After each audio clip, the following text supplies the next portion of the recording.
Hello everyone, good morning. Today is 8th of August and welcome to the Hindu newspaper analysis. So friends, in the today's video, we are going to discuss the entire analysis of the Hindu newspaper along with all the background as well as the potential way forward in the articles. Guys, before starting, I would like to remind you that you can download this explainer PDF from the Telegram channel. The link for the Telegram channel has been given in the description box. Now guys, first of all, let's see the overview of the entire newspaper in order to understand that which articles are important and which articles are not that important, where to just read the headlines and where we need to go in deep.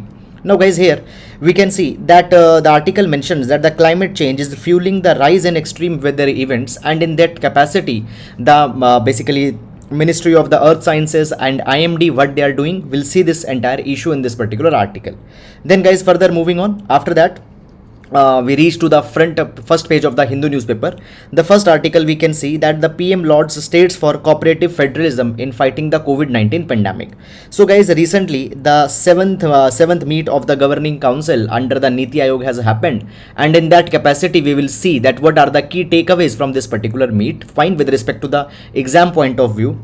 Then here you can see satellites launched by SSLV is in wrong orbit, not usable. So guys, recently we have seen that the small satellite launch vehicle, it basically placed a satellite, but the satellite was placed in an elliptical orbit. The satellite was to be put on a circular orbit, but rather than it has been put in an elliptical orbit, and now that satellite is not usable. So guys, there was some malfunctioning sensor in that particular into the vehicle. Now it is being investigated, for examination, this article is not that much important. You need not to go into the detail as what happened, what was wrong, and all these kind of things. Fine.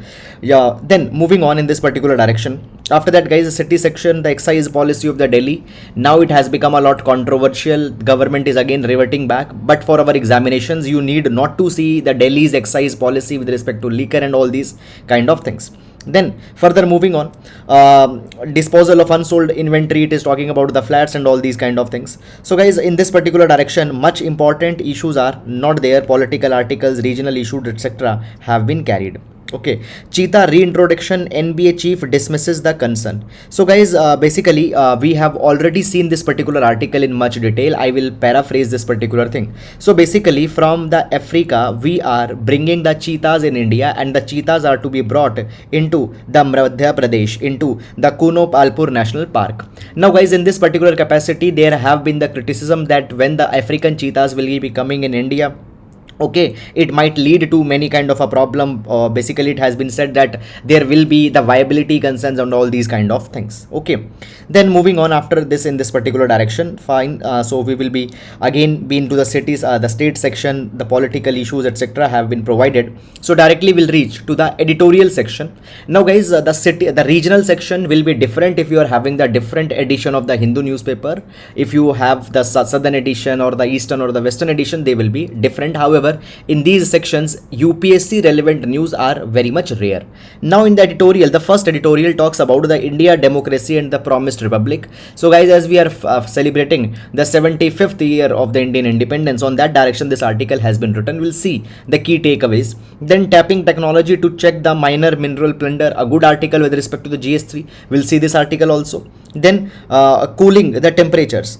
So basically guys, we have seen into the previous week for 4-5 days consecutively, we have seen this entire issue where the US House of Representatives Speaker Nancy Pelosi has visited the Taiwan, and she visited Taiwan. It has frustrated China. China carried many military drills around the Taiwan and all those particular things. Now as she had left, so it has been said that now the China has also concluded their military drills around the Taiwan, and all that particular direction is being discussed. However guys, this issue throughout the entire week we have already discussed. Then the focused on inflation. So guys, recently what has happened, the repo rate has been increased by the Reserve Bank of by the Monetary Policy Committee. Why the repo rate has been increased by the Monetary Policy Committee? Because the inflation is increasing. Now you know that there is a simple concept of economics that whenever the inflation will increase, at that point of a time, the Monetary Policy Committee suggests when the inflation increases, it suggests the tight monetary policy. Into the tight monetary policy, what it does, it increases the interest rates. So when the interest rate will be increased, people when the repo rate will be increased, at the end of the day banks will also increase their interest rate, and when the banks will increase their interest rate, people will borrow less money, and when people will borrow less, the money supply into the economy will be reduced, and by that particular thing the inflation will be tackled. So when the inflation is high, tight monetary policy is taken, and when the inflation is very much low, okay, at that point of a time government follows the easy monetary policy. Now as a part of their tight monetary policy, they have increased the repo rate in order to tackle the problem of inflation. Now guys, basically the data mentions a large number of this particular article mentions the data, etc., that how much basis point increase has been there and all those kind of things. See, for your UPSC examination, you need not to know exactly what is repo rate, what is SLR, what is CRR. All these things are not asked in our UPSC examination. Policy point of view is more important. Fine. However, you don't even need to track this particular data, because this thing will be changing a lot by the time your examination will come. Reaching out to Pasmanda Muslims. So basically it is being said that how BJP is seeking to encourage and exploit the Indian Muslim community and all these things. So this is a political article. Fine. The article is not much relevant for our UPSC examination, so you need to avoid it. Judging the fudging of the data. So basically guys, this article, it is talking about the Mendel's paper, okay, and methodology. Fine. Mendel-Fisher controversy and all these things are talking. So this Mendel-Fisher controversy, not important for our examination with respect to the statistics. This particular article is there. Fine. So you don't need to read this particular article. Nothing is contained with respect to our UPSC examination. No need to go. Then coming to the text and the context. So the first article talks about the Supreme Court Collegium. We'll see this article. Then the Great Barrier Reef, its vulnerability, climate threats, etc. are being discussed. We'll see this particular article. Then guys, today this cache article has come. Now basically this cache article, it talks about the technical aspects. Fine. So it goes in some deep technical issues. Fine. Now guys, this particular this article is talking about why regulators sweeping down the stable coins. Fine. However guys, in this particular article, for the UPSC relevant, basically the UPSC relevant substance is not there. Fine. Moving on. After that, the husbands of elected women take oath in MP Panchayat. So we'll see this particular article as a case study. Fine. Then here we can see that the states are holding up the results of the economic census. So we'll see that what is this economic census and all that particular thing. In the first US Navy ship in India for repairs. Fine. Okay. Just read the headlines. Nothing is much important in this particular direction. Only 3 IPS officers opt for the central deputation. So guys, after a particular tenure, fine, the all India service officers, they can opt for the central deputation. In the center they will be put into the different departments under the ministries, and they will be mainly assisting for the policy making. However, over the years we have seen that the basically the officers, particularly the IPS officers, many less of them actually are going for the central deputation, and in this particular thing only 3 IPS officers have opted for that particular thing. Okay, so this is something just which has been there. Okay, India begins maritime cooperation with the combined maritime forces. Okay, then moving on. All secular democratic parties should come together to defeat BJP. Political article. Nothing is important in this particular direction. Mobile internet is off in the Manipur after the riots. Moreover guys, in this particular direction, though this article is not important, but you need to understand that recently a report was released by the net blocks, and as per that particular report, between the 2016 to 2021, India is the country which has seen the second largest internet shutdowns into the entire world. Fine. In this particular direction, when the internet shutdowns are there, it is little bit problematic, because guys, already the Supreme Court into the Anuradha Bhasin judgment has provided that the right to internet, it is a part of a fundamental right, and even the Kerala High Court has provided the internet as a fundamental right. But at the same times, there are sometimes the riots and the security concerns, by which in order to stop that, the shutdown has to be carried. So this is actually a kind of a very controversial kind of a thing. Fine. Then moving on, in this particular direction, CSIR gets its first women chief. So the Council of Scientific and Industrial Research, she has got the first women chief. Okay. N. Kalai Selvi. However, you don't need to remember who is heading which kind of an organization for our UPSC examination. Then guys, further moving on, center mum on availability of requirement of leprosy drugs. We'll see this particular article. Fine, SpiceJet flyers take tarmac after this, after the delay in the bus and all these things, not important. Now today is Monday. On Monday, the business page doesn't comes. We have this MoneyWise page which contains the advisors with respect to the investing, stock market, mutual funds, etc. For examination, the page is not very much important. Clear. And then guys, moving on, we reach to the world page. China continues a drill in the Taiwan Strait. So this is the aftermath of the Nancy Pelosi's visit. Chinese envoy meets Ranil on ship's Hambantota visit. Okay, so guys, understand this particular thing, that this issue is going on from so many of the days. So one of a Chinese ship, okay, one of a Chinese ship is scheduled to dock on the Hambantota port in Sri Lanka. Now India has expressed concern that this thing should not happen because it will start a wrong precedence. Fine, but in this capacity, China is insisting Sri Lanka that they should allow the docking of that particular ship. So ship will reach to the Sri Lanka around 11th of August. We need to see that how actually this particular thing will unfold. Then after that, evolutionary details etc. are there. Wang Yi thanks Bangladesh for backing One China policy. So the China's One China policy simply means that the Taiwan is not an independent sovereign country. Taiwan is a part of a mainland China only. This is the One China policy of the China. And China wants that the more and more countries should recognize this particular principle. So guys, the Bangladesh has supported this. So the China is grateful to Bangladesh. When we talk about the India, what India believes in this One China policy, already into the past week I have explained you the concept of the studied silence. Even in terms of USA, we have seen the strategic silence, strategic ambiguity, strategic clarity. And guys, even just to again tell you this particular thing, since 2008 we are not supporting, neither we are speaking against it, not we are speaking in favor of the One China policy. And from 2010 it even doesn't finds the mention in the government papers. Then the sports page. Okay, this is guys all about it. And now see, understand this particular thing, that the sports news etc., these things are not important for our examination because the questions on these particular things have not been asked much in the past. Okay, moreover the Commonwealth is going on, and as this Commonwealth will finally be concluding, as it is now concluding, fine, we'll be seeing into the last that what have been the India's performance. Okay, now moving on in this particular direction and taking the articles one by one in the detail.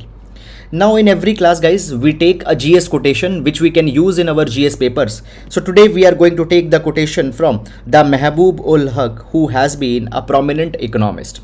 So Mehboob ul Haq, he says that in the last analysis, human security means a child who did not die, a disease that did not spread, an ethnic tension that did not explode, a dissident who was not silenced, and a human spirit that was not crushed. So the Mehboob ul Haq, he has discussed the concept of the human security. He says that we need to move beyond the food security, the physical security, the national security, and we need to focus on human security. And human security is one where the humans, their political rights, their civic rights, their economical rights, their cultural rights, all have been requested. So when a disease is not killing people, or when a disease is not converting into the pandemic, when the children are not dying because of the hunger, because of the avoidable diseases, when the people who are dissenting, they are not being silenced, when they are not being killed, when the journalists, they have free speech and all those particular kind of things, when the human aspirations are not being crushed, it will lead to human security, which is much more needed. So guys, in GS paper number 3, human development, we can use this particular idea. Even in ethics GS paper number 4, we can use similar idea. So that is all about the GS quotation for today. And now let's take the first article. Okay, so the first article we have taken from the page before the front page of the Hindu. Okay, so the climate fury, we have taken this particular article from there. Now guys, the article, first of all, let's read the heading of the article and then let's understand this entire issue from the scratch. Climate change fueling rise in extreme weather events. Okay, now this article will be using with respect to the GS paper number 3, climate change. Even in the GS paper number 1, geographical phenomena etc., there also this particular article can be utilized. Okay, now before going in this particular article guys, I would like to give you a little bit of a background I would like to give you a little bit of a background, and this background goes something like this: that now we have seen that the IPCC, Intergovernmental Panel on Climate Change, it is releasing its sixth assessment report, and as a part of a sixth assessment report, the IPCC has very clearly provided that in the coming years, climate extremes are going to increase. Climate change has become real, and it has provided that as a part of a climate change, temperature rise is happening in the world, and before 2040, the temperature rise of 1.5 degrees Celsius will happen. That is something for sure. Now, in this particular light, guys, as climate change is happening, it is impacting the weather phenomena, it is impacting the pattern of monsoon, pattern of rainfall, and all these kind of things. And in this capacity, the IMD, Indian Meteorological Department, its predictions are becoming less certain. Now, understand this particular thing, guys, that when we talk about the monsoon prediction, rainfall prediction, and all these particular kind of things, the patterns are drawn on the basis of the historical data. The patterns are drawn onto the basis of the historical data. But guys, that entire historical data is now basically, it is getting falsified. The historical data, it is not repeating certain patterns because of this climate change phenomena that has come in between. Now, let's understand this particular article now with this particular background in your mind. So basically, it has been said that the climate change, it is increasing the instability in atmosphere.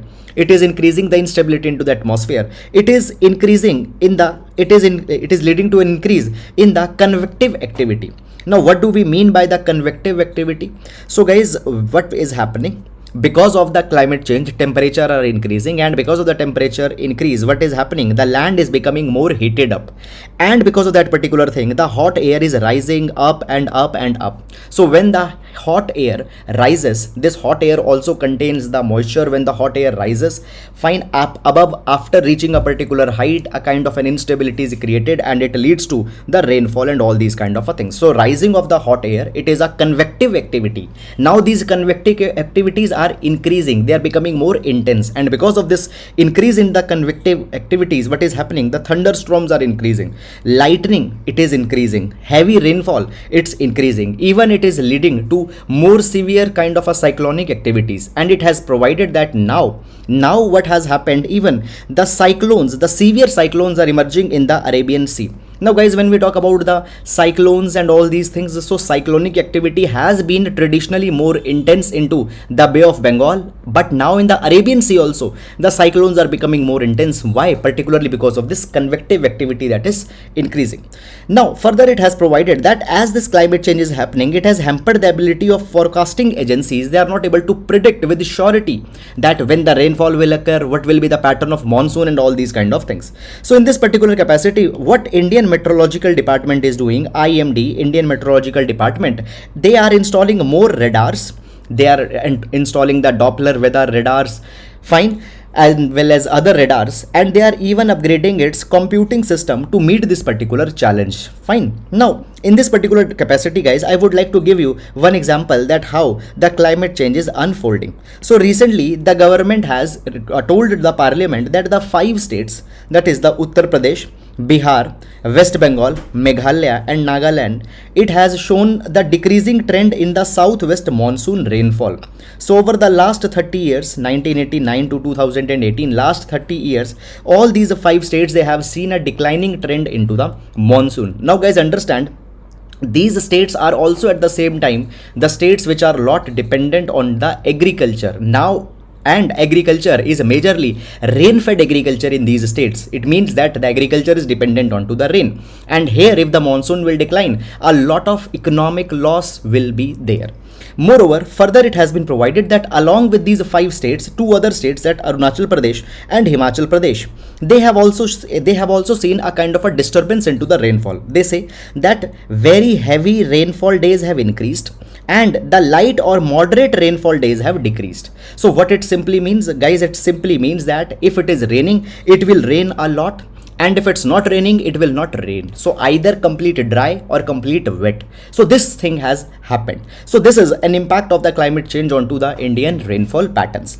Now guys, in order to moreover, what has happened by the climate change, the Indian Institute of Tropical Meteorology. Now Indian Institute of tropical meteorology, it is under the Ministry of Earth Sciences. It had said that mini cloudbursts are also increasing. Okay, what is a mini cloudburst? Where there is a 5 centimeter or more rainfall in 1 hour, in less than 1 hour. If more than 5 centimeter rainfall is there, we call it as a mini cloudburst. So they have also increased in the particularly Himalayas. And guys, we have seen that because of this cloudburst, the flash floods into the Himalayas are happening, landslides are being triggered, and all these things are there. Now, in this particular direction, the IMD will bring some kind of a reforms. IMD will bring some kind of a reforms. Now, what IMD will doing? IMD had said that we are working that by 2025, we will increase the impact based forecast. Okay, they say that the forecasting will become more granular. More granular means that it will become more precise. Okay, it will become more specific and will become more accurate. Now guys, granular means that at microscopic levels also they will try to provide the information. They have said that by 2025 they will be able to provide the forecast up to the panchayat level clusters. So even from different panchayat to panchayat, whether there will be the rain, what will be the temperature, they will be able to provide that particular data. For this particular thing, the Ministry of Earth Sciences, it is upgrading its high performance computing system. Fine, they are increasing the capacity from 10 petaflops to 30 petaflops. Now guys, these are certain things which we can actually see. There could be a full length question in GS paper number 1 as well as GS paper number 3 that the climate prediction, climate forecast has become erratic. What India should do? So in this thing, you can say that okay, all these things are already being done. Fine, so the computing capacity is being enhanced so that we can assimilate more data and we can predict better patterns. Then at the same time, the number of radars which predict the climate, the temperature changes, the number of radars are being increased from 34 to 67 by the 2025. Moreover guys, it has been said that IMD has actually, it's not that now only we are working, but in the past also the IMD has worked really well. In this particular capacity, IMD says that already the forecast capacity has improved by 30 to 40% for the severe weather events. Now we predict in a better way the cyclones, heavy rainfall, thunderstorms, heat waves, cold waves, fog. Fine, now there is an improvement in this particular thing, and a large number of deaths have also been avoided because the better forecast for the cyclones, heat waves, etc. have been given. It had also given time for better preparation, prevention, mitigation, and all these kind of issues. So this is guys the entire issue, and a kind of a good article with respect to GS1 and GS paper number 3. We can use this particular thing directly in our answers. So that is all about it, and now we'll move to the next article. Okay, so PM Lords state for cooperative federalism in fighting of COVID-19 pandemic. So guys, let's see this entire issue. This particular article, some of the key takeaways that have been there. Now obviously on one particular meeting the question will not be asked in your examination, but the references that have been given here, these references we can use in GS paper number 2 as well as in the GS paper number 3. So the references could be utilized. Now before going in this particular article, I will tell you some of a background so that we can understand the context of this particular article as what is happening here. So guys, you know that the Planning Commission was replaced with the Niti Aayog. Planning Commission is replaced with the Niti Aayog. When we talk about the Niti Aayog, the nature of Niti Aayog, it is an executive body.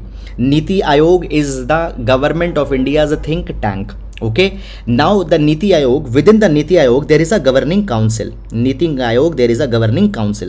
Now what is this governing council? In this governing council, it is presided by the Prime Minister of India, and it has the membership of all the chief ministers from the state, all the chief ministers of the union territories which have a legislator.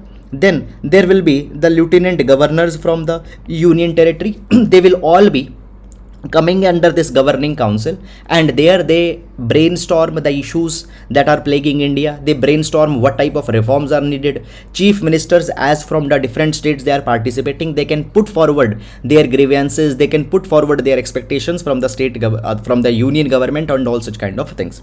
So basically guys, in the governing council, the team India is represented. Team India is represented. Now when we talk about the governing council has been said that it is a platform where the cooperative federalism can be enhanced. It is a platform where the cooperative federalism can be enhanced.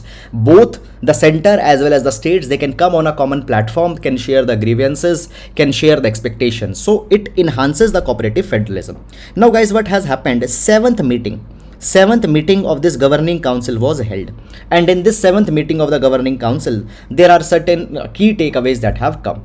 Now guys, this is the first of all entire context of this particular article. Now guys, let's understand the key takeaways from this particular article. So basically, Prime Minister has provided that the states, they have played a crucial role, an important role in focusing on the grassroots democracy of the public services during the time of the COVID-19 pandemic. For example, guys, I'll tell you this particular example also, though not given in this article. Now, when the pandemic started, Government of India announced the Atmanirbhar Bharat Abhiyan.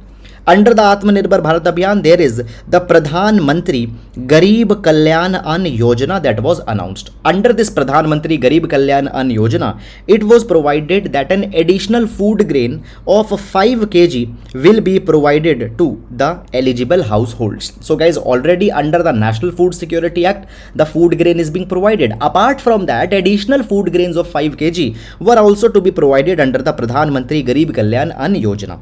Now guys, the food will actually be provided by the union government, but onto the ground, this food is to be delivered to the people by the state governments. Okay, so the implementation will be done by the state governments. So this is one particular area where the state governments have helped in the grassroots democracy of the services to the people. Moreover, after that, the testing, quarantining, treating of the people, it has been done at the level of the state. Many of the other essential public services have been provided by the state to the people who were impacted into the pandemic of COVID-19. So therefore, the Prime Minister had said that the states have played an important role in delivering the grassroots public services, and here the cooperation was seen across the political lines. So the governments were not divided on political ideologies, so they have come together, and India has presented itself as a global leader. This is something, and the world countries even need to learn it from India. Now, the Prime Minister has focused on some of the key priorities on which we need to focus right now. Okay, so what are the key priorities that they have focused? Prime Minister had said that we need to focus on modernizing the agriculture. We need to focus on modernizing the agriculture. Okay, animal husbandry and the food processing to become self-sufficient. Now, don't just let's stop here. Let's focus that why these areas have been emphasized. Now, number one, guys, why first of all it has been emphasized that we need to modernize the agriculture. The reason stands is that in India we have the highest net sown area of the world. We have one of the highest net sown area, but at the same time the productivity of our farms, it is very much less. Now guys, the productivity, it is 1/5 of the productivity of the South Korea, China. Now if we enhance the productivity of our existing farms, obviously we can become the granary of the entire world. Okay, secondly, we can mitigate the food insecurity not only in India but into the entire world. Though in India we have eradicated the problem of food security, but we can eradicate the insecurity of African countries, Latin American countries. Okay, so the agriculture is needed to be reformed. Moreover, guys, at the same time, when we talk about agriculture directly or indirectly employs around 56% of the people, but at the same time the remuneration from the agriculture, the incomes from the agriculture has fallen down, and it has led to the farm distress, large number of farmers suicides and all these kind of things. So today we need to, number one, modernize agriculture. At the same time, the animal husbandry, it is to be modernized. Now guys, see, when we talk about the animal husbandry, it is a kind of a basically it is a kind of a connected industry with the agriculture, because the farmers at the same time they are also doing the cattle rearing, and the animals, fine, they are the insurance on the hoofs. Insurance on the hoofs means the feet of the animals. Now insurance on hoofs means that if the crop has failed, if agriculture has failed, animals, they will serve as a cushion to the farmer. So agriculture's animal husbandry can be substituted along with the agriculture, and it will enhance the farmer's income. Moreover, guys, few years back Ashok Dulwai committee was also constituted. Ashok Dulwai committee has recommended that we need to focus on doubling the farmer's income, and even for doubling the farmer's income, earlier government took the date of 2022, then this particular date got revised to 2024. Now when we talk about doubling the farmers income, for that again we need to modernize agriculture, and along with that agriculture we also need to support the animal husbandry sector. Then the food processing is to be focused. Food processing is to be focused. Now guys, why the food processing is to be focused? It is because of this particular fact that when you talk about the agriculture, from the agriculture the next step will be the animal husbandry, along with the animal husbandry the food processing industry. So people who are working in agriculture sector, they can be placed into the food processing industry as a matter of diversification. Now guys, I told you already that 56% of people are directly and indirectly involved into the agriculture, but at the same time disguised employment is also a problem in the agriculture. Okay, a large number of people are there into the agriculture sector. So in order to accommodate people from agriculture, food processing industry is one logical step. Now guys, what is a food processing industry? Wherever the food is being processed, for example wheat, let's say it got converted into flour, then that flour got converted into the bread. It is a food processing that has happened. By the food processing, even the problem of food wastage can be solved. Why? Because guys, when you go for food processing, the shelf life is increased. Moreover, through the food processing, every 1 rupee that is invested into the food processing, it increases the output to many fold. So food processing industry is a kind of a low hanging fruit for India. Then the Prime Minister has also said that the urbanization could be turned into a strength by using technology. Now see guys, when we talk about the urbanization is per se not a negative concept. Every country has seen urbanization, but in India urbanization is associated with many of the problems. Okay, why? Because we have not been able to tackle the urbanization. Guys, at the same time the Planning Commission has provided way back in 2012 that the cities are the engines of growth. Cities or urban areas are the engines of growth. So we need to tackle our urbanization in a sustainable manner by using technology. We need to enhance the ease of living. Transparent service delivery is needed to be focused upon. So this is something that has been focused. Then guys, the 2023 we will be hosting the G20 presidency, and as we will be hosting the G20 presidency, India will get an opportunity to showcase what India is to the world. Now guys, when this G20 presidency will be held, it will not only be held into the Delhi, but all the cities of all the major cities of the states as well as the union territories will be showcased. So what India is, really the world will get to know into this G20. Then the Prime Minister has focused on three T's that the state government needed to emphasize. The first is trade, tourism and technology. Trade, tourism and technology. And then the states have also been told that they need to focus on reducing the import and at the same time increasing the exports, because guys, we have seen that the historically high trade deficit has been seen, which will lead to the current account deficit. Moreover, the GST collections, though they are increasing, but now we need to focus more as how the GST collections can further be enhanced. Now increasing the GST collections, increasing our exports and reducing the import have been a very important part of India becoming a $5 trillion economy. Now guys, at the same time, as I told you that there are the states government also who keep forward their concerns. Now guys, the states, they have put certain concerns. One of them is the extension of the GST compensation. Now guys, I have told you multiple number of times this thing, particularly earlier, that when the GST got implemented, at that point of a time, the union government promised the state government that for the next 5 years, we will promise you the revenue plus 14% growth.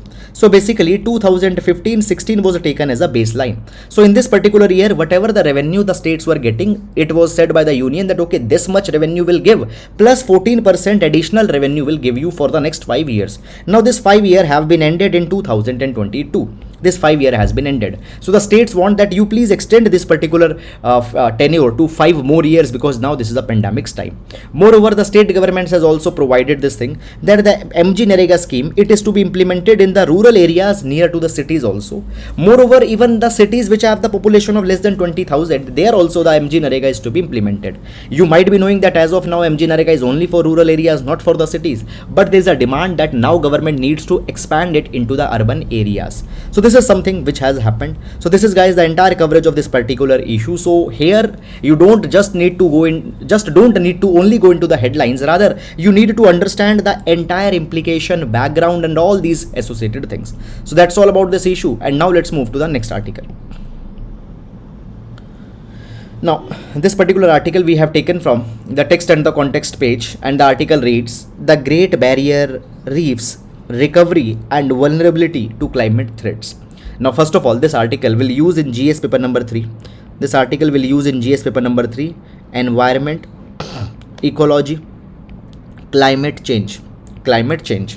Now, first of all, I'll tell you what is the context of this particular article, and then we will understand this entire issue from the scratch. From the very beginning, we'll understand this entire issue. So guys, when we talk about this Great Barrier Reef, it is a reef in the Australia. Now the Great Barrier Reef, over the years, it has been many times in the news because a large part of the Great Barrier Reef, it is getting destructed. Moreover, we have seen recently that this Great Barrier Reef has also seen event of the coral bleaching. Okay, so therefore the Great Barrier Reef is always in the news. Now guys, in this particular direction, a positive news is coming for the Great Barrier Reef. First of all, let's read that positive news and then we'll understand this entire issue in the much more detail. So what has happened? The Australian Institute of Marine Sciences, they have provided that now we have observed the highest level of coral cover within the past 36 years in the northern and the central parts of the Australian Great Barrier Reef. So in the northern part as well as in the central part of the Australian Great Barrier Reef, the highest coral cover has been seen, which is something positive, which is something good. Okay, so this is the present issue, and now let's discuss this issue in little bit much more detail with respect to our examination. Now guys, first of all, what are the corals? So corals are the marine animals. They are the marine invertebrates. Invertebrate means those animals who don't have a spine. So the animals which don't have a spine, they are called as invertebrates. So the corals, they are the marine animals without the spine. Now each of these coral independently, they are called as a polyp. And these corals, they live in a colony of large polyps. So they have a colony of thousands and lakhs of polyps living together. Now when they form the colony, they actually create the big giant structures. Fine. Now guys, when we talk about the corals are of two types, and these types are defined on the basis of type of shell that they have. Not on the shells, we call it as actually hard corals and the soft corals. Now basically, what are the hard corals? Hard corals are those, just a minute. Hard corals, they are those who extract the calcium carbonate. They extract the calcium carbonate from the water, and this calcium carbonate they use as a cementing agent, as a binding agent. So they extract the calcium carbonate, and through this calcium carbonate they bind with each other. Okay, so they are the hard corals, and through binding with each other, what they do, they create the big giant structures, and these structures we called as coral reefs. Now along with that, there are the soft corals also. Now guys, these soft corals, fine, they basically they don't extract the calcium carbonate, and they get attached to the hard corals only through the calcium carbonate that is extracted by the hard corals, and over a period of time they form a very big kind of a structure. Now guys, the corals, their original color is white. Why? Because at the end of the day, the corals die and then their skeleton is left and it has the white color. At the same time, there is one more agent that come in this particular scenario. There are the zooxanthellae. Now guys, what are these zooxanthellae? Zooxanthellae share a symbiotic relation with the corals. Symbiotic relation means a relation which is beneficial on both the sides. So these zooxanthellae, these are the single-celled algae. Now what is the relation between the zooxanthellae and the corals? So basically these zooxanthellae, they will stay in these corals. Now they will prepare the food for them through the photosynthesis. Through the photosynthesis, they will prepare the food for them. That particular food will be used by these corals and they will stay nourished. At the same time, these zooxanthellae, as they have the vibrant colors, they transfer their colors to these corals, and the corals, they look very beautiful, they look very vibrant. The colors of the corals are not their own. This color is given by the zooxanthellae. So it provides them the food, it provides them their vibrant colors, and in turn, these corals, they provide the place to live to these zooxanthellae. They provide them a kind of a refuge. So this is a beneficial relation on both the sides. We call these relation as a symbiotic relation. So by this particular thing, the corals and the zooxanthellae, they live together, and a vibrant big reefs are designed. And the Australia's Great Barrier Reef that we are discussing, it is the world's largest reef system of more than 2300 kilometer. Now guys, at the same time, these coral reefs, they also provide a lot of fertile fishing grounds also, because these zooxanthellae, the food that they are generating, it is also consumed by the fishes. So therefore a lot of fishes also live around this. Moreover, a lot of tourism also come to see these vibrant colorful coral reefs, and because of that particular thing, the coral reefs, they generate 2.7 trillion dollar of annual economic value. And still only in Australia, if I tell you, before the COVID-19, it generated 4.6 billion dollar annual value and employed more than 60,000 people. So economically and environmentally, they are very much significant. Now guys, what happens as the times are changing? As the times are changing, the oceans are becoming more heated up, climate change is happening, the acidity into the ocean water is increasing. It is little bit problematic. It is little bit problematic for the corals, coral reefs, zooxanthellae. Now what happens? We will understand the concept of coral bleaching now. The coral bleaching. So what is this coral bleaching? Coral bleaching is an event when the temperature of the ocean increases, the corals, they lose their color, they again become white, and that white, when they become, it is the coral bleaching. Now why this particular thing happens? So basically, when the heat increases, pollution increases, or when the ocean acidity increases, the zooxanthellae, they start to produce the reactive oxygens. Now these reactive oxygens are not beneficial to the corals, and when they produce this reactive oxygen, the corals, they eliminate, they expel the zooxanthellae from these reefs. Okay, they kick out the color giving algae, and then what happens? As they go away, they take their colors back. Moreover, the corals, they also starve because they don't get the food, because the food was being given by the zooxanthellae. Now the zooxanthellae have been removed by these corals because they were producing the reactive oxygen. In this particular thing, the corals, they become starved. They are not able to produce their own food. For a particular time, the corals can stay without even the zooxanthellae, but if for a longer period the zooxanthellae will not come back, the corals will die. There will be the death of the corals, and this coral bleaching will also happen. Now guys, it has been said that over the years we have seen that the ocean temperature is increasing, and therefore the events of the coral bleaching are increasing. Okay, the zooxanthellae, they are being discarded, and all these issues are happening. Now into the past decade, we have seen that these mass bleaching. Now what is the mass bleaching? When a lot of corals, they get bleached at the same time. So the mass bleaching events, they have become now closely spaced. Now the first mass bleaching occurred in 1998. Okay, at that point of a time, it was because of an El Nino. Then and at that point of a time, guys, the 8% of the world corals, they died at the same time. Then the second event happened in 2002. So first was in 1998, second is in 2002, just in the span of 4 years. Then there was another bleaching event that held between 2014 to 17. Then in 2020, it happened just after the gap of 3 years, and now in 2022, just within a gap of 2 years, again this coral bleaching event has happened. So guys, how the increasing temperature is impacting the corals, how they're bringing the coral bleaching, all these particular things, we have understood this particular thing in this issue. Okay, now so that is all about this particular article, but this is a positive development also, that the coral cover has increased in a particular portion of the Great Barrier Reef, that is the northern and the central portion. So that is all about this particular article. I hope that you have understood in all the details, and now we'll move to the next article. The working of the Supreme Court Collegium. The working of the Supreme Court Collegium. Now, first of all, this particular article will be important for GS paper number 2, polity. GS paper number 2, polity. Now, guys, I'll tell you very frankly few things.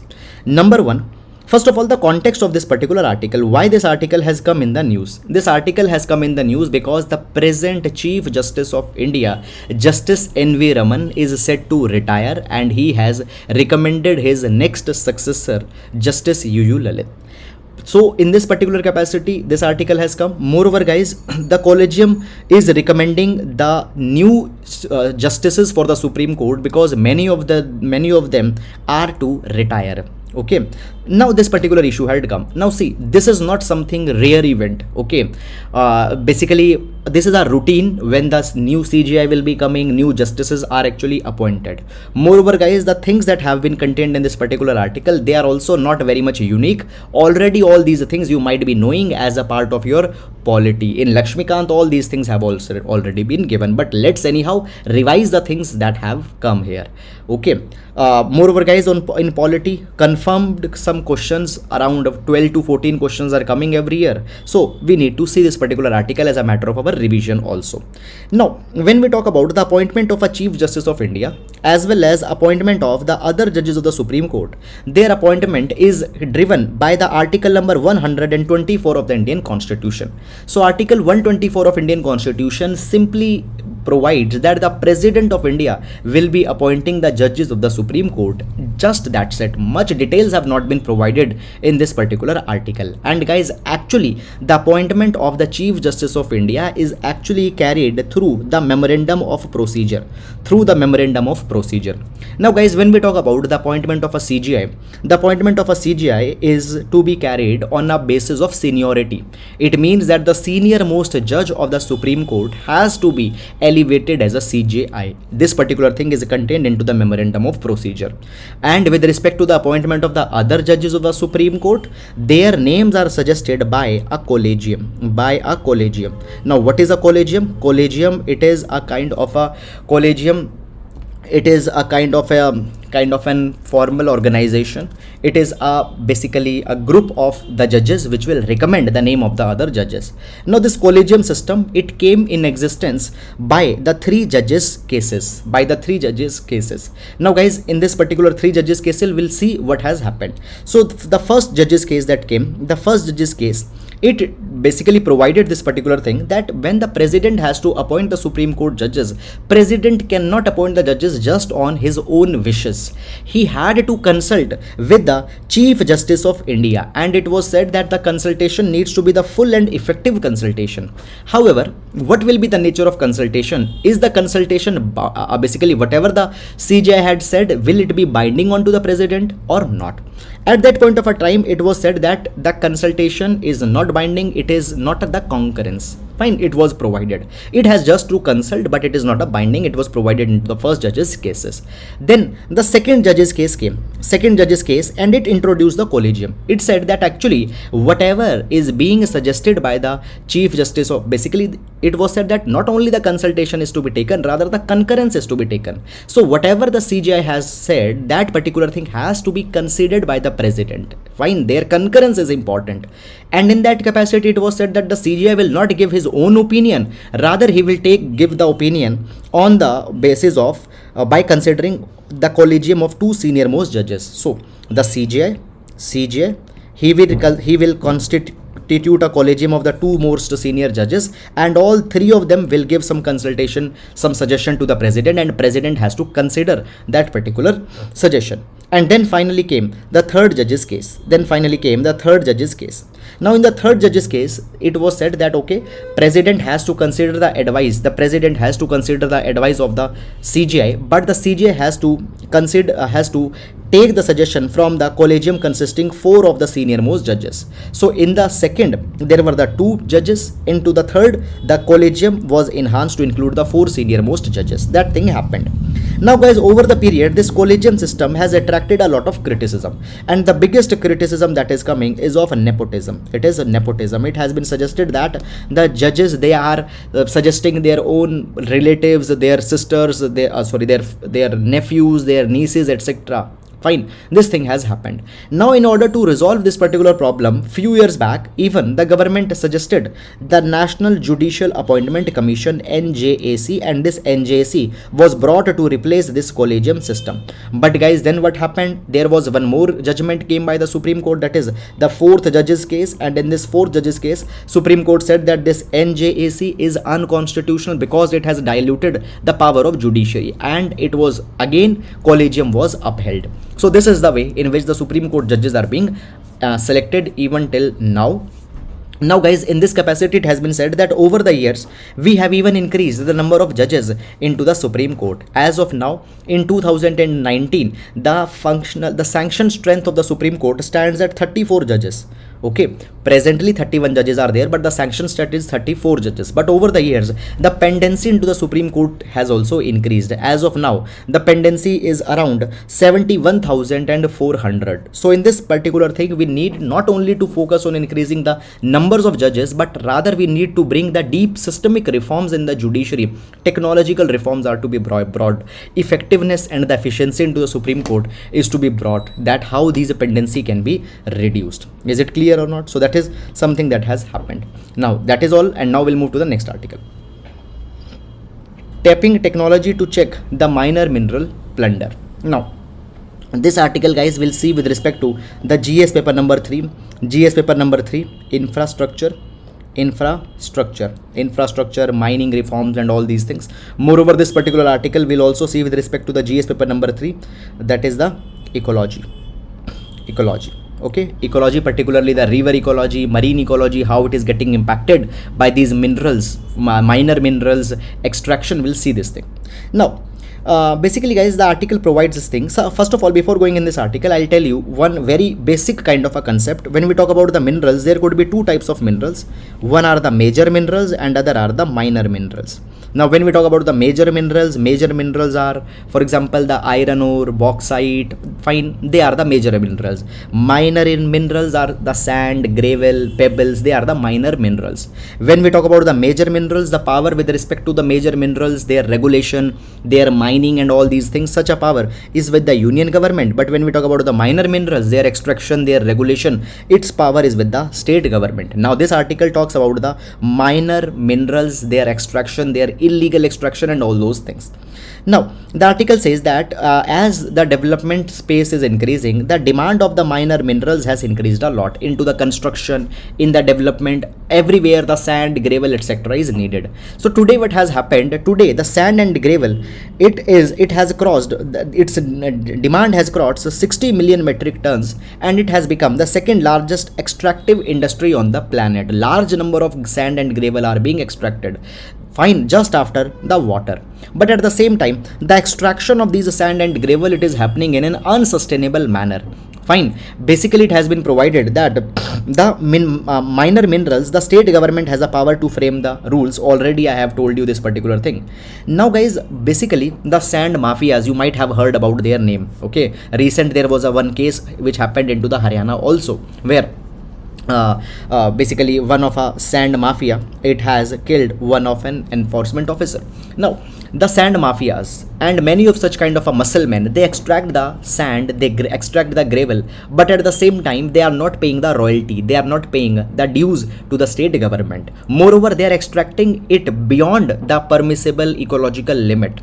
In this particular direction, the Supreme Court of India had issued certain important judgments. Supreme Court of India, on the basis of an appeal of the Ministry of Environment, it has directed that the state governments, they have to make the requisite changes into the regulatory framework of minor minerals.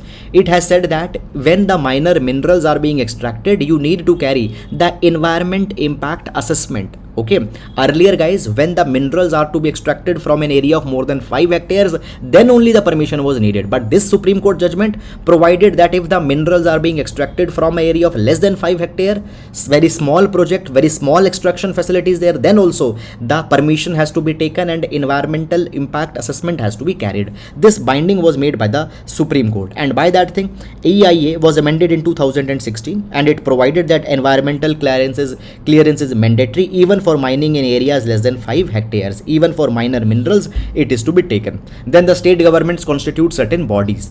It constituted the District Environment Impact Assessment Authority. In every district it was constituted, and then the District Expert Appraisal Committee was constituted, which will be concerned about the minor minerals.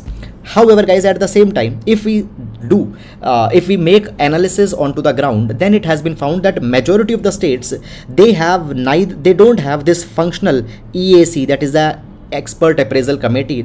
Neither they are having these EIAAs, that is the Environmental Impact Assessment Authorities. Even if they are there, they are not functioning. Now it has been provided that even when they are not functioning properly. How? Basically it has been said that, for example, the states of Gujarat, Uttar Pradesh, Karnataka, Tamil Nadu, they are the industrial states, and much of these minor minerals are being extracted. Now these committees, they are reviewing more than 50 proposals in one day.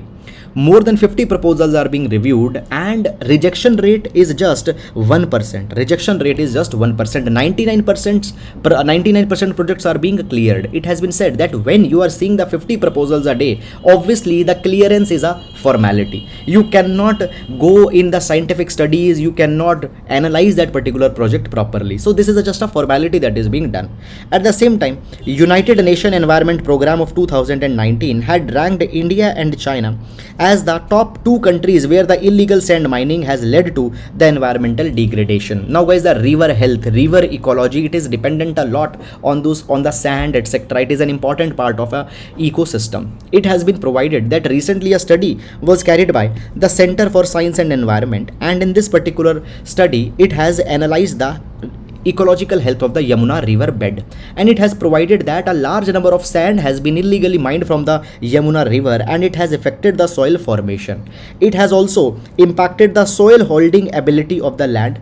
It has led to the loss of the marine life. Flood frequency have increased, the droughts frequency have increased, the water quality has been degraded. All these particular things have happened.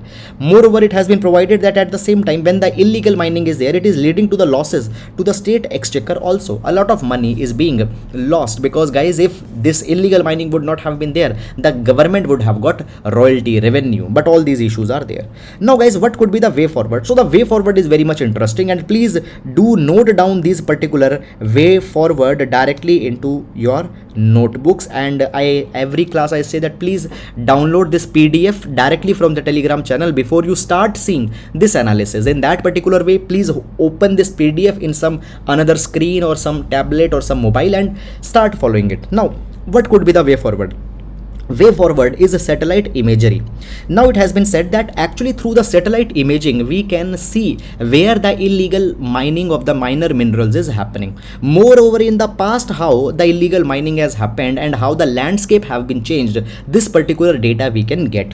Now the NGT, National Green Tribunal, and the authorities, they can obtain the satellite pictures of the last 10 to 15 years, and by comparing the pictures of last 10 to 15 years with the present, we can see that where a landscape has been disturbed because of the illegal mining, and by that particular thing we can take the actions. Moreover, the NGT, National Green Tribunal, has recently directed the states that they need to use the satellite imagery to see the volume of sand extraction, where it has happened, how the riverbed are getting impacted. Moreover, apart from that, the drones can also be used. The drones can keep a surveillance into the areas which are more prone to the illegal mining, and whenever such kind of a thing is there, the drone can relay the video to the administrative headquarters, from where they can send the enforcement. Internet of Things, blockchain technology, the GPS global positioning system, radar and radio frequency locators, all these technologies can be accommodated along with the drones, along with the satellite imagery, in order to catch the people who are illegally mining. So this is something that has been suggested in this particular article. So a very good and a very fresh kind of a suggestion has been given. So that is all about this article, and now we'll move to the next article. India's democracy and the promised republic. Now this particular article, guys, is talking about that what have been the achievements of the India's democracy and what are the things that we need to focus. So this particular article will be seeing with respect to the GS paper number 2 polity, GS paper number 2 polity, democracy. Fine. Now guys, this particular article, why it has come in the newspaper? First of all, very obvious reason. We are celebrating the 75th year of Indian independence, and in this particular direction there have been the issues that have come here. Now the article, it mentions that, see, when we talk about the democracy is not just establishing the political institution, just giving the right to election, the right to vote and all these particular kind of things. Democracy is much more than. Democracy aims to empower the individual to lead the kind of a life that he or she values. You value a different kind of a life, I value a different kind of a life. Democracy empowers us that we can live our respective lives. There is no one to dictate what type of life you need to live, what type of life you don't need to live. Obviously, your values should not come in conflict with the public order and all such kind of a things. So this is a democracy which provides such kind of a opportunities. Now it has been said that the Nehru at the time of independence asked, whither do we go and what shall be our endeavor? What should we aspire for? What should we focus upon? Now according to the Nehru's question, basically what we need to focus on, we need to bring freedom.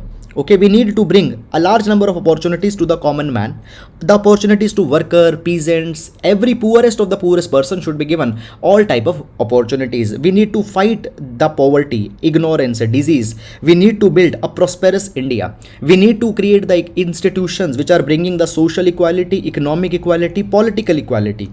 Fine. And not only for selected few but for everybody. Every person should realize the fulfillment of their life, the man, women, transgender, fine, differently abled, fine, children, everybody should get to live a fulfilled life.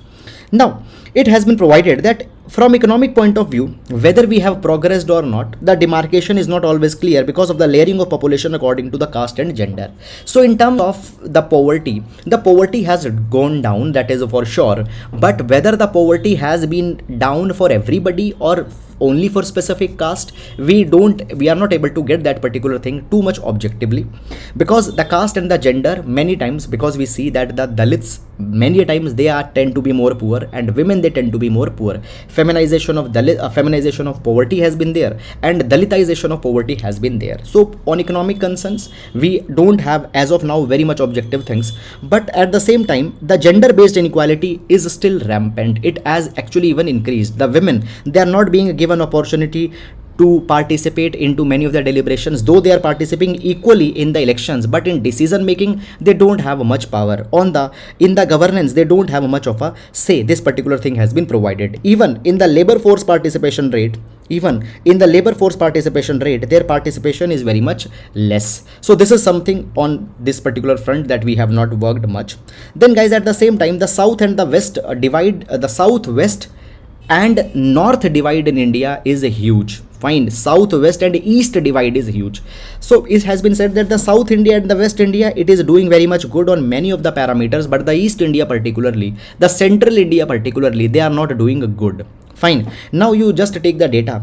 According to Niti Aayog's 2021 data on the multidimensional poverty, Bihar has a poverty of more than 50%, but Kerala has the poverty of less than 1%. Why such kind of a disparity? So it has been said that the south and the west of India, they have shown the greater development. It is because of the social transformation they have worked upon. They have provided the opportunity to the lower sections of the people that they can participate in the governance. And by that particular thing, the excluded groups, now they have come in governance and now they are making decisions for themselves. And because of them, the poverty and many inequalities, they are being addressed. So this is something that has happened. We need to learn from the West India and South India and how they have made governance more inclusive, how they had improved social justice. Now basically the article says that actually the Nehru, he seems not to have adopted the democracy as just a form of governance. Rather, he envisaged a kind of a democracy which gives the fulfilling life of to all the Indians. In that particular capacity, Nehru was not only interested in building the political institutions, rather he wanted to establish the social, economic and political, all the institutions together in such a way that they provide the opportunities. Now it has been said that, see, over the years there have been certain problems that have also come into the democracy. Now the democracy, it is like a plant. So as you just plant up, for example, you plant a sapling, you simply don't leave it, you nurture it, you give a care, and only with the care and nurture, that particular sapling will become a tree. Okay, so similarly the democracy, it's not that once you have brought the democratic institutions at the end of the story, you have to nurture them. Okay, the price of freedom is eternal vigilance. The moment you get the freedom, you have to be more careful that you should not abuse your freedom. In the same way, the democracy, once it has been brought, it has to be constantly nurtured. Guys, it has been seen that in the last 75 years, the middle class of India got much of the benefit, but at the same time, they have not done too much in terms of their responsibilities. In the past 75 years, we have seen that there have been many times that there are some kind of events which were low in terms of democratic credentials. For example, emergency of 1975, it was not a very good thing. Today, even the people are saying that the civic liberties of the people have been compromised, but these are the occasional hiccups that come.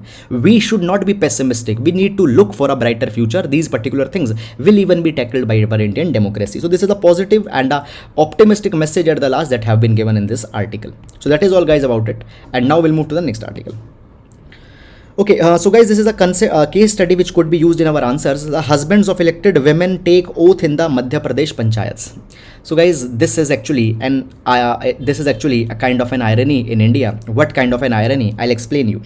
So guys, when the basically the institutions of the urban local governance was envisaged, at that point of a time the women were given their due share. Okay, by the scope of the Panchayati Raj institutions, the article number 243 came in existence, and article 243 of the constitution provides that within the Panchayati Raj institutions the reservation for the women should be given. Now the state governments, they said that not only will give the one-third reservation, but many of the states had provided the reservation up to 50%.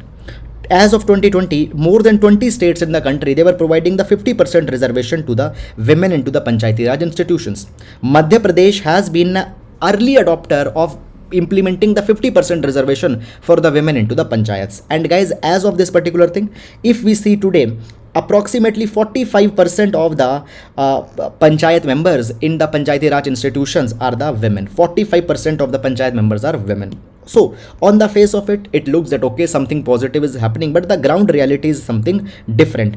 There is the concept of the Pradhanpati, where the women, it is just a rubber stamp into the institution of panchayat, but all the things are being done by their husbands. So actually, the symbolically the women have been elected, but actually the power is still into the hands of the men. Why? Because of the patriarchy that is prevalent in the India. And in that capacity, now we have seen that even the women sarpanches, women panchayat members, they have not taken an oath. Even for the oath taking, the husbands have participated. Is it clear? This is something which is unacceptable. This is something which is unconstitutional and unpermissible. So guys, what we need to do, simply we just don't need to give the reservations and all these things. Rather, at the same time, the sensitization of the masses is to be carried, and for that thing, information, education and communication is to be carried. Gender sensitization is to be carried.